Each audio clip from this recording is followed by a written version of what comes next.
Lo decía el día de ayer en el video que subimos sobre este tema de la divulgación de este expediente de María Amparo Casar por parte del gobierno de López. Lo que está buscando él no es que haya justicia, no, para nada.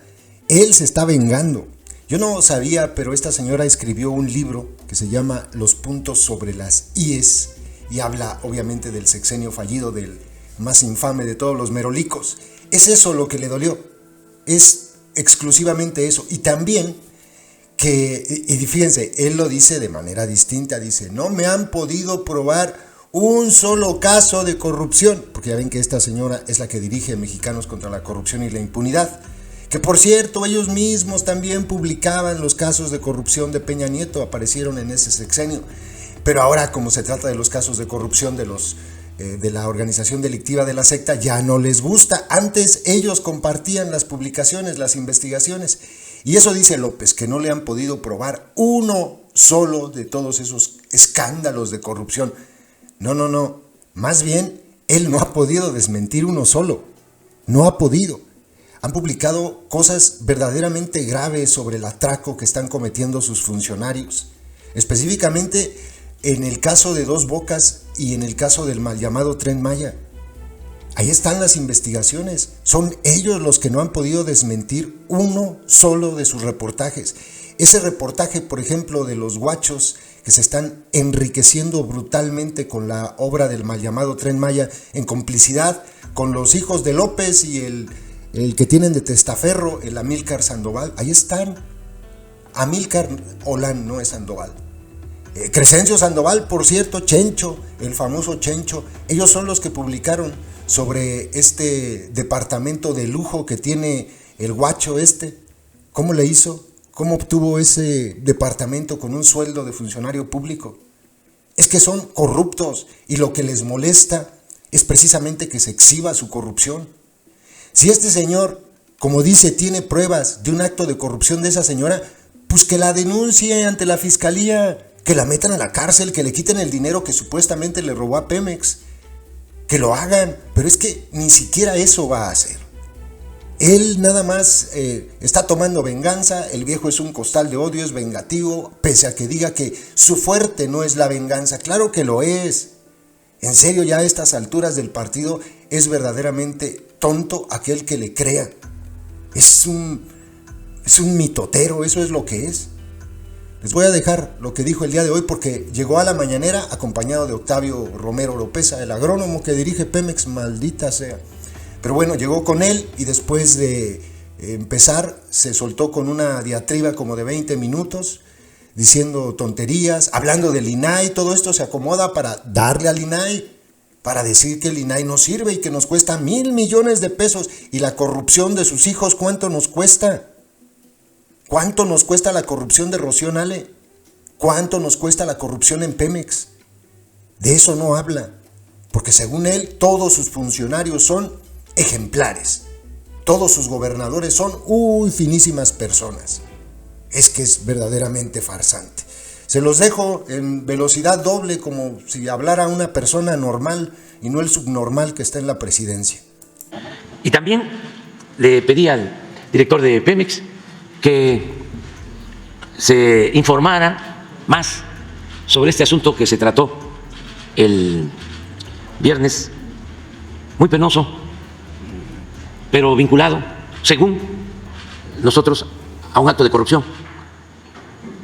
Y se entendió mal o no se dieron todos los elementos, porque hasta hubo un manifiesto que firmaron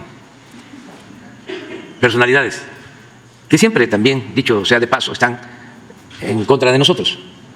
Son los abajo firmantes en todo lo que significa cuestionarnos, porque es un grupo que se constituyó durante el periodo neoliberal o neoporfirista, que lo impulsó Carlos Salinas, y eclipsaron todo el mundo intelectual y hasta el científico de nuestro país. Y también fueron parte, pues, de la corrupción, porque para llevar a cabo el saqueo más grande que se haya registrado en la historia de México, se necesitaba todo un aparato de control y manipulación. Se necesitaba de los medios masivos de información o manipulación y de intelectuales orgánicos, que siempre han existido, así como los intelectuales revolucionarios, como los periodistas revolucionarios, pues siempre han habido en la historia de nuestro país y del mundo periodistas y escritores vinculados al conservadurismo, desde novelistas hasta pintores, pasando por poetas famosos. Nada más aclararía de que ahora pues no son como Francisco Bulnes, que no era un gran intelectual, el ingeniero Francisco Bulnes, pero escribía bien y era preciso. Decía don Jesús Reyes Heroles, le llamaba energúmeno, pero hizo libros en contra de Juárez, en contra de su protector, Porfirio Díaz. Es un buen libro, sobre todo por los datos que da sobre el acaparamiento de la tierra y del capital en pocas manos, dicho por uno de ellos, por Bulnes. Bueno, ni siquiera hay ahora un Lucas Alamán, el ideólogo del conservadurismo conservador en el siglo XIX, el más importante ideólogo del conservadurismo. Pero lo que hay, o lo que ha sido más visible, porque le convenía al régimen, pues no tiene mucho nivel intelectual. Son famosos, pero con poco nivel intelectual. Y sí hay intelectuales muy buenos, escritores, periodistas y desde luego científicos en México. Nada más que no pertenecen a estos grupos, no tienen que ver con el grupo de Krause, no tienen que ver con el grupo de Aguilar Camín, que eran los que conducían, lideraban a muchos, desde Salinas, los empezaron a cooptar. Y luego pues ya, eso se reprodujo con toda la orientación neoliberal, conservadora y corrupta. Y ellos también participaron, porque sí hay complicidad. Ahora que dan a conocer el manifiesto, alegan, fíjense, en vez de meterse al fondo, si hubo o no hubo corrupción, si hay o no hay corrupción, recurren al Instituto de la Transparencia, que es hechura de ellos, para decir, se violó la privacidad. Como si es válida la corrupción siempre y cuando se mantenga en secreto. Hay que tener cuidado, porque si se da a conocer,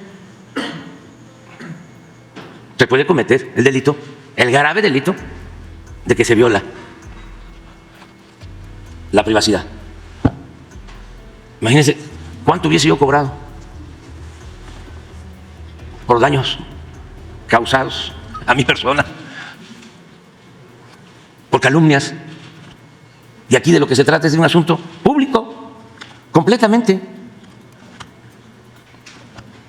Entonces sí es importante el que se conozca sobre esto y se pueda producir o se pueda continuar con un debate sobre estos temas, porque todo esto nos ayuda a saber quién es quién en la vida pública del país, nos ayuda a saber cuáles son los límites que se tienen, a saber cómo funcionaba la corrupción, para prevenir, para que en las futuras generaciones no engañen, no manipulen, y que aprendamos todos a leer los periódicos, a escuchar la radio, a ver la televisión, a no estarle creyendo a ciegas a cualquier comentarista, a cualquier periodista famoso, articulista, porque también hubo un tiempo en que se hablaba que eran independientes, que ellos no tenían partido, que eran de la sociedad civil, académicos. No, claro que tienen partido, pertenecen al bloque conservador y juegan un papel en el funcionamiento del régimen de corrupción, de opresión, de injusticias. Ayudan al régimen. Por eso se habla de intelectuales orgánicos. Entonces es buen tema tratar esto y nada más cuidar, no dañar, sin tener pruebas, sin tener elementos, no calumniar. Otra cosa que es interesante en este tema es de que el conservadurismo considera normal la corrupción cuando se trata de ellos, porque su doctrina es la hipocresía, pero hay una especie de enajenación al sostener que si ellos son los corruptos, tienen licencia, lo pueden hacer,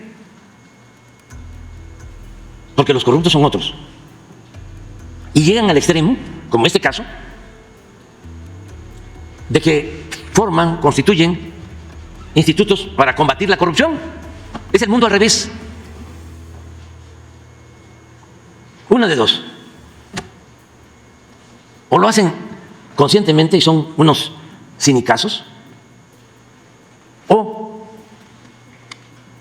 por su nivel de enajenación, considerándose que son de una clase superior, les resulta normal que ellos sí puedan robar y puedan mentir y que al mismo tiempo se puedan convertir en jueces, porque estamos hablando de quienes constantemente están denunciando supuestos casos de corrupción, la mayoría de las veces inventados. En mi caso, nunca han podido ni podrán probarme un caso de corrupción. Uno. Para no poner otros ejemplos.